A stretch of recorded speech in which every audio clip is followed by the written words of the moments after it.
I'm ready to slash and burn. No quarter. I am going to be uncomfortable and all over you from start to finish.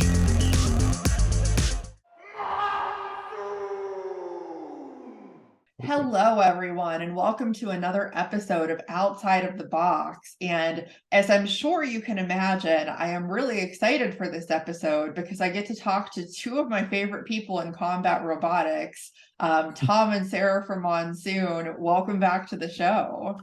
Hi. Hello. Thanks for having us again. Absolutely. It has been some time since I've spoken to you, not since before filming of World Championship 7. So, obviously I got to meet you both there, and that was really amazing to get the opportunity to do that. And now we get to talk about some of these matches that happened in the show. But first, I just want to ask, obviously I asked you last time, how did you feel about hypothetically going back to BattleBots, but how was it to actually be back at BattleBots?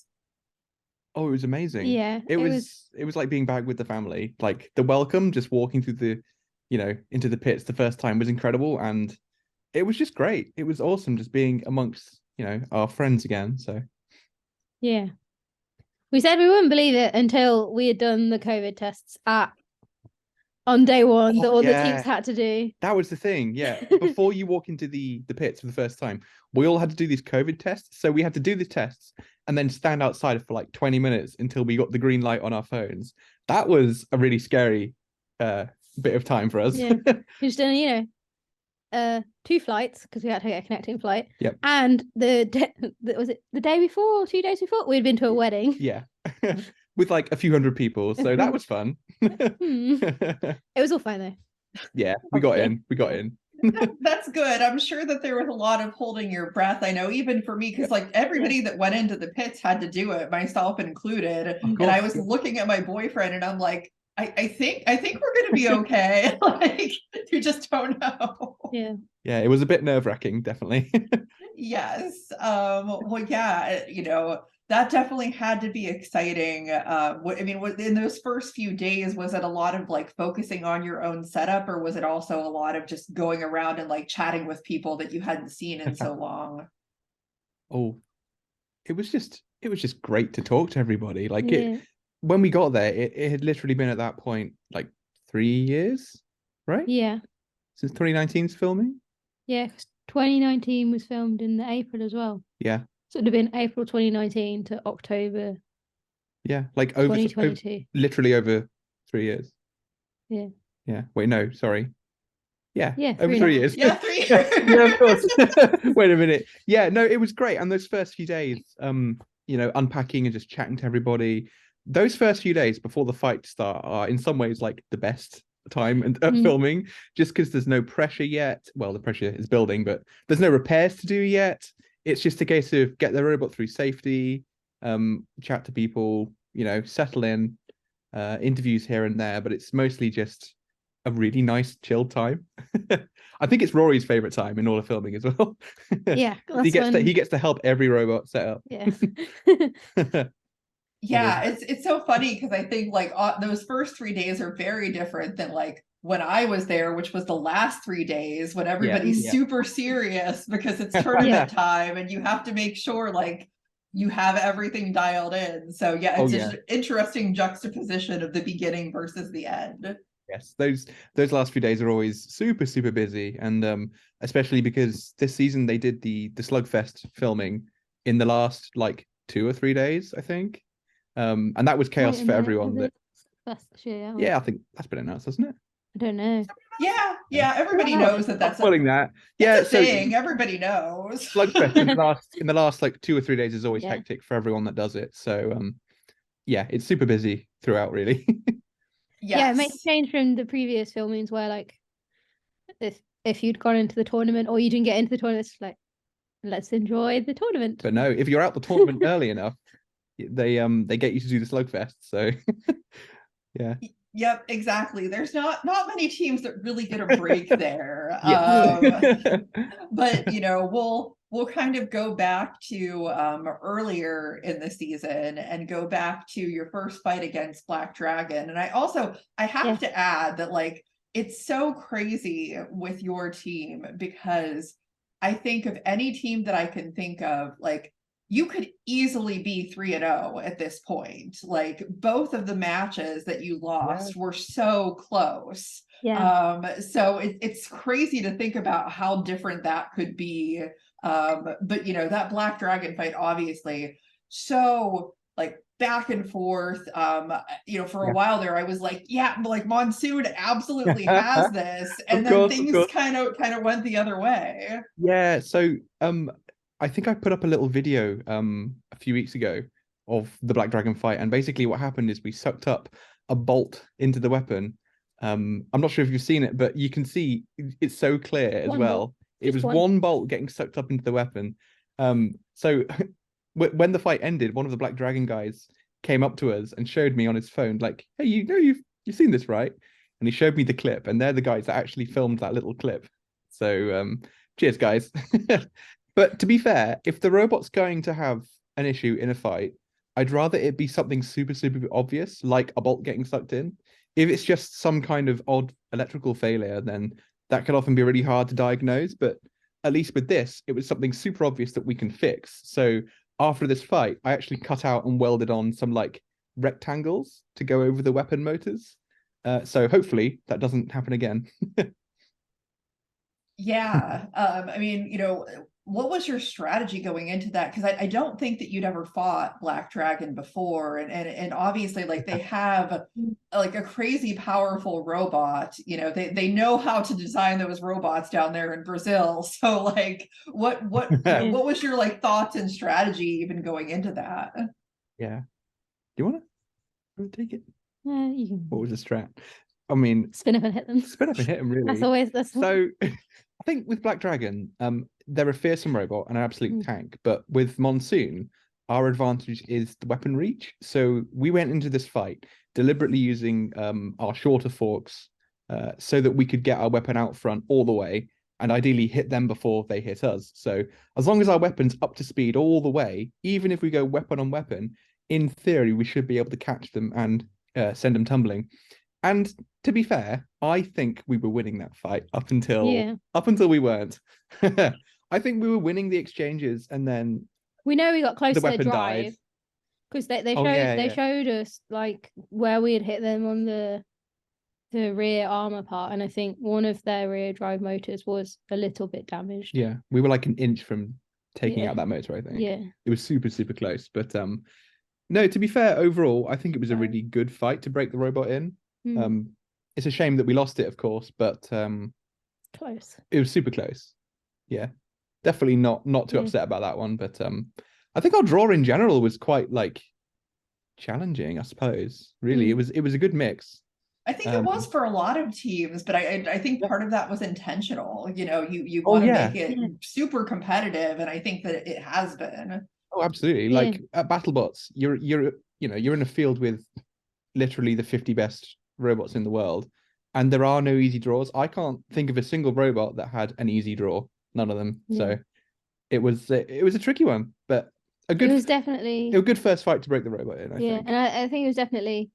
I mean, I'm not sure how all the other teams feel about it, but we definitely enjoyed knowing who the 4 matches were going to be. Because obviously in previous seasons, you turn up on the first 3 safety days, and it's literally like on the last day of those like 3 prep days, they'll be like, your first fight is, and then you have to wait another 48 hours to find out who your second one is. Usually the night before your fight, you'd find out, like at 2 a.m. That's what I've heard from everybody. Yeah, that's what it used to be. Absolutely. The worst one was in the 2019 season. Was obviously the 2019 didn't go too great for us. We had the loss to Valkyrie, and then we lost to Hypershock. Hypershock. Force. And our last fight was Bite Force, and we had already gone back to the room, and he was like, I got the email. I was like, who is it? And we've been talking about, what if it's going to be Bite Force? And he was like, it's Bite Force. And I just was winding me up. And then I was like, show me the email. I didn't believe him. And I was like, oh. It was a rough way to go, but yeah. I Yeah, wouldn't mind a rematch, to be fair. at but- least this time you knew like the whole way through. And I don't think I've talked to a single person that disliked it. I've had a couple people say that they didn't really care either way, or that they didn't necessarily need to know, but like nobody disliked it. So No, yeah, that's good. Yeah, I think it's a good addition. Yeah. Yeah. yeah, definitely. And for the fans too, because I mean, like these matches are known, you know, we can talk about them at least like, you know, to some degree. So that's also helpful. Yeah. Now the Horizon fight, like I was about to jump out of my seat. I mean, I am like, yes, you know, since I love so many of the robots, I never really want to see one get torn to bits, but I was really excited about it that We were too, to be fair. Yeah, it was a fun one. It was good. yeah, I mean, you know, what did you think? Because that one, obviously, you're facing a brand new robot, you know, to battle bots that no one's fought. So how do you go about, you know, obviously scouting them, trying to figure out what you might be up against? Because I know that they had struggles in their first match, but I'm sure that you don't necessarily look at that and say, oh, this is going to be easy, you know? Yeah, that's it. So we've seen their first fight with Shred It Bro, and yeah, coming away from that, we thought, okay, they've clearly got some issues. Maybe in our fight they'll have some more issues. You know, who knows really? But on the other hand, when you look at the robot, it's based off, I think Skyline is the robot. Yeah. That robot is fearsome, and when it works, it really, really works. So we didn't go into that fight, you know, taking them lightly. We didn't want to underestimate them. So we decided to choose our big anti-horizontal plow, which is the kind of thing usually reserved for like, well, for a potential Valkyrie rematch, or even like Son of Waiachi, because those are the two that really mullered us the most. That's who it's designed for. Yeah. So, you know, on one hand, we'd seen what happened in Shred It, but on the other hand, in theory, it's very nasty, because those are two, like, what are they, 10, 11 kilo spinners? Like, that's like spinning two featherweights, right? So we didn't want to take them lightly, so I think we used the right attachment in the end, and I didn't want to let them get up to speed, so that was why we went for the box rush, and, you know, a couple of hits later, we were pretty chuffed, I think, yeah. And we love that team. The Horizon guys are just awesome, and we had great fun with them leading up to that fight, and after it as well. We traded broken parts, and it was just really good fun. They're just a really lovely team. Yes, I've had Josh on this show, super creative builder, you know, the stuff that he comes up with, and I mean, it seemed like a fun fight. You know, I think that's the kind of fight that win or lose, everybody enjoys it, because it's just you know, fun to see. So yeah, I mean, that had to feel good though, you know, bumping up to 1-1. You know, can maybe get somewhere in the season. So I will, before I talk about the Whiplash fight, I will say, I acknowledge that I am not a former BattleBots builder or a judge, or have like all of the information that they necessarily have. But given that they didn't all agree, I will say I think it's perfectly valid that I agree with Derek's assessment of the damage, and with Lisa and Fawn's scores on control and aggression. So I personally would have had you winning that match, and I can say that completely unbiased, because I love the Whiplash team. There's also some of my favorite people, you know, but so close, so back and forth, and I was just like, Oh my goodness. Yeah. I mean, I think first and foremost, the Vasquezes are just an awesome bunch. They're a great family. Like one of the first families of BattleBots, and Whiplash is, you know, absolutely one of my favorite robots. So to go into the arena with them was genuinely like an absolute honor, because it's just a great robot. It's so cool. It never disappoints in its fights, and it's a giant nut contender every year. So yes. Did you expect that match to go the way that it did? I mean, it's you know, obviously it's a challenge. You know, everybody knows that Matt's a great driver. Like you said, it's a great robot, so you have to be very careful. But you know, you were dominating quite a bit in that match. I think our main concern was that the same could happen as what happened in the Black Dragon fight if our weapon stopped. then we could faceplant. With the bar anyway, yeah. So that was kind of one of the reasons why we leant towards the disc, because when we have the disc, it just rolls if the weapon does stop. Yeah, and to be fair, watching it back, there were a couple of times where they were pushing us onto our face and the disc wasn't spinning particularly fast yet. So if we had the bar, that would probably have gotten stuck. So that was the big choice between the disc and the bar. Yeah. And I think we used our short forks in that Yeah. fight. And again, the reason for that was to avoid doing the thing and getting stuck. So yeah. And also, I just really wanted to use the disc because in theory, it should be the hardest hitting weapon we've like ever run. It's got the highest inertia and it's a monster, so it should be pretty scary. So it's good to finally use it either way. Yeah. It's like I said, like the two, you have two very close matches. Yeah. But if things happen and you can't control it and you have to do what you can with with what you end up with, and so that that kind of puts you at 1 and 2 going into that fourth fight. Now obviously we can't talk about what happens with DeathRoll, but it had to be really exciting to fight them. I would be excited. But, absolutely. They're all the bots are similar in some ways, very powerful vertical weapon. What did you think seeing that on the card, because they also haven't been there since 2019? Oh, I was very excited, honestly. Like again, DeathRoll is one of my favorite robots, so to fight them is just pure adrenaline and excitement. Like DeathRoll's fights are always just super hyper and dynamic and energetic. So when you get two gigantic vertical spinners fighting each other, it's always going to be very exciting.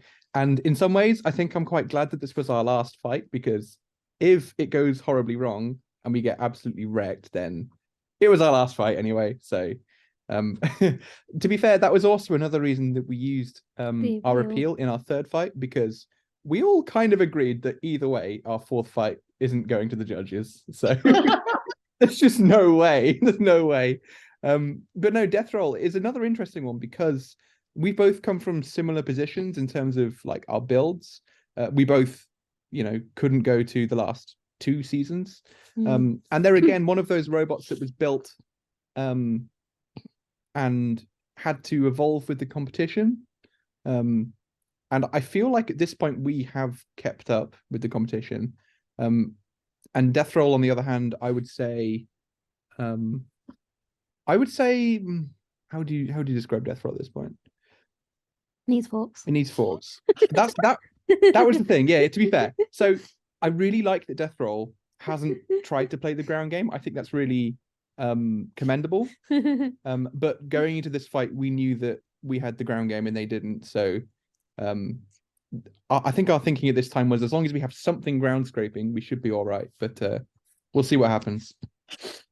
Yeah, it is interesting because like if you have a very powerful weapon, you can rely on that and not try to play the ground game. But I mean, facing facts, everybody at BattleBots is playing the ground game right now. That's it. So That's it. And yeah, I think it's really cool to see robots that don't play the ground game, but at the same time, it really shows when they go up against someone that has some ground game. There is a really ironic ground game match. With what? There is a really ironic match. Oh, Huge and Starchild coming up. No, I think it's one that we can't talk about. It's the which one's that? I can't remember which one that is. You can tell me later. You can tell me later. But yeah, like a lot of that is definitely interesting. And I thought like it's interesting that you brought up the appeal, because I had not considered that. There's obviously some strategy in deciding, do I use it, do I not? But if you know that you only have one match left that is unlikely to go to a judge's decision, then why not? I think at this point in the competition, you're going to see more robots using their appeals in a tactical way. Like perhaps it's their last fight, or it's one that they might as well throw the appeal out in. And I think it's really interesting. I think it's a great addition as well, having the appeal system. I think it's It's nice Yeah. and fair, and it makes things more transparent. And with our Whiplash one, I think I still would probably disagree with the judges on what happened, but it's in the past. I'm not salty. Who's salty? No one is. So. No, great fight. I do too. Clearly, I disagree. Yes. I love it. I love it. Yeah, I just, I usually do agree with them. I would say 95% of the time I agree with them, but that was just one where I was like, so it is what it is. It is. And to be fair, again, we came away from that fight like we didn't feel like we'd lost. We felt like it was a great fight. So we had no shame coming away from that fight, and absolutely nothing against the Vasquezes. Again, they won that fair and square. Yeah. As soon as we go out to the pits, Rory was back over at their bench helping them. Yes. And that's what what BattleBots is to me is supposed to be. I know that there is a small subset of fans who don't see it that way. Yeah. But I think the vast majority of fans understand that like it's a community, and yes, it's a competition, and yes, robots get destroyed, but like everybody is really in it for each other, and everybody wants everyone else to do well. Absolutely. If all 50 teams literally just didn't talk to each other and didn't help each other, the show wouldn't exist in its current format. You could make another show that runs 2 hours alongside the main show that's just behind the scenes stuff, and you'd have endless content for that. Like the amount of stuff they film and the cameras see that doesn't get shown is ridiculous. So yeah, I volunteer to host that show. Yes. Greg, get on it. Come on. So yeah, I mean that's 4 fights, obviously, like without knowing how that fight goes, you win it, you could very easily make the tournament. Like there's a lot there to think about, because I mean as we know in BattleBots, it's not just about the wins and losses, it's the quality of those matches, and I think at this point we're 1 and 2. And I think we considered ourselves to be kind of towards the top end of the 1 and 2s, because we had a really great win and 2 super close, entertaining losses. So a win against DeathRoll puts us in the tournament, and I think a loss would probably put us out of the tournament. I couldn't see us getting in. So either way, we need to beat DeathRoll, really. We'll see. I would say that is likely. Well, we'll see. Yes. Well, yeah. I'm also curious now that since you came back to this season, obviously things are still up in the air with World Championship 8, but cool. I would really hope that if asked to come back, that we would see Monsoon back at World Championship 8. Oh, I think we'd love to. Yeah. And filming is again, it's a bit up in the air at the moment with the F1 and other stuff going on. But him and Rory were literally so at filming every now and again I'd be like, oh well, next season, and then Per would be like, and then I'm not joking, you literally on the plane home, Rory was like, okay, I got the list season 8 of everything that we want to change. Terrible. I was like, this time last week you didn't want to hear the words next season, but no, it's a way of life, isn't it?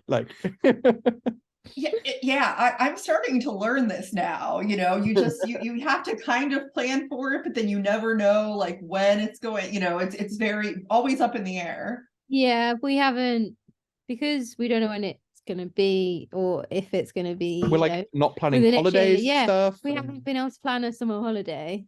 Yeah. That's been our lives for years now. So I mean, we went on holiday. So when 2021, when we got cancelled last minute, when we knew we couldn't go last minute, that was the first holiday that we went on together that wasn't BattleBots. Yes. That was a good holiday, I reckon, as well. Holiday. It was pretty good, yeah. It was good. Snuck a ring into a pair of socks and put on a finger, so that went well. That sounds like a pretty awesome holiday. It was a good alternative to BattleBots, I reckon. Well, I think obviously from what I saw when I was at taping, the fans resoundingly were happy to have Monsoon back. There was a lot. I mean, like you all are one of the most like just bring so much energy every time you come into the arena. I mean, probably more Tim than anybody, but Tim is the it's best. just such He's the best. good energy, and I think like you could tell the fans really responded to it. Oh, yeah, thank you. We really love being there, and Yeah. to be fair, like no one knows how long BattleBots will be around for. So if we're gonna go into the effort to do it and be there, we just want to Have fun. have fun and just have like the wildest time we can. So like Tim especially thoroughly enjoys what he does, and everyone enjoys what he does. So yeah, if it comes back, we'd love to be there and do what we can do again. I hope so. We'll get So him a megaphone or something, make him even louder. exactly. It might mean that he can still talk for the last few days. Oh yeah, He so kind of started losing his voice. spoiler alert, by the end of filming he Yeah. just lost his voice completely.